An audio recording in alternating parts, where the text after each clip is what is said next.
Что ты можешь сказать в свое оправдание? Ты сегодня мать обидел. Опять? Снова? Что надо делать, когда маму обидел? Не знаю.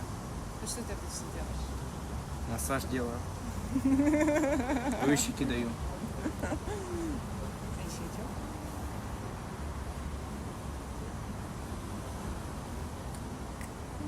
Ты говоришь, что ты меня любишь. Ну, я всегда говорю, что я тебя люблю. Да? Да? Да. Мама самая лучшая на свете? Да. Ну посмотри в кадр, люди же не поверят, решат, что я тебя под пытками заставила это сказать. Кого там триггерит его прическа? Вау, он какой.